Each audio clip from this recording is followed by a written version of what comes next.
Maximum de partage, les gars. Je suis de retour. Prenez votre tabouret, asseyez-vous, prenez note. Vous allez suivre 3 petites vidéos. Prenez le temps d'écouter et de réécouter. C'est très important. Nous sommes en 2025. On met le pied dans le plat. On y va, nous écoute la première vidéo et je reviens. Première chose que je voudrais faire, c'est de faire des enquêtes, des commissions d'enquête sur la rébellion, pour savoir comment la rébellion a été organisée, qui l'a financée et pourquoi il y a eu tant de dégâts et de souffrances et de tueries de frères ivoiriens entre eux. Donc je ne voudrais pas revenir, il faudrait une commission d'enquête qui permettra de comprendre ces... Eh bien, vous avez écouté la première vidéo. Ça, c'est un premier élément qui est très important, qu'il faut prendre en considération. Il faut prendre toutes les paroles en considération. C'est bon, les gars? On va écouter une seconde vidéo. Et puis après, je reviens.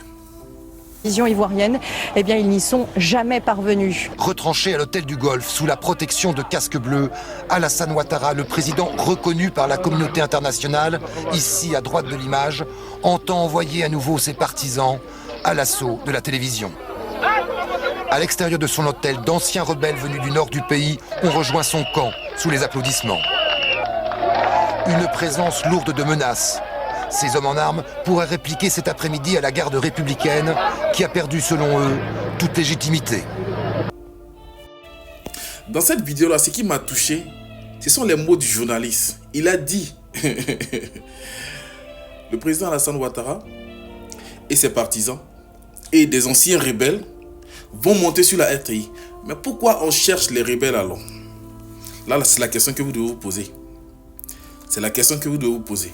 Maintenant, qui sont ceux qui ont été les rebelles? Qui sont ceux qui ont participé réellement à cette crise-là?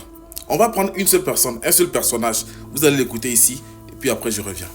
Watao, whisky, ça a Bélé Bélé qui veut dire gros serpent en langue malinké. Isiaka Ouattara était affublé de nombreux surnoms. Le colonel-major, 1,90 m, des dents du bonheur, était connu de tous les Ivoiriens. Il a fait partie et a été un des acteurs principaux de l'histoire récente et troublée du pays. Dès 1999, il est impliqué dans le coup d'État qui porte le général Guéhi au pouvoir. Quelques années plus tard, il rejoint la rébellion des forces nouvelles qui occuperont le pays pendant une dizaine d'années. Le nord du pays, il en deviendra l'un des principaux commandants, un com-zone à Bouaké. C'est d'ailleurs depuis Bouaké qu'il mènera une offensive vers Abidjan. Écoutez la vidéo. Voilà.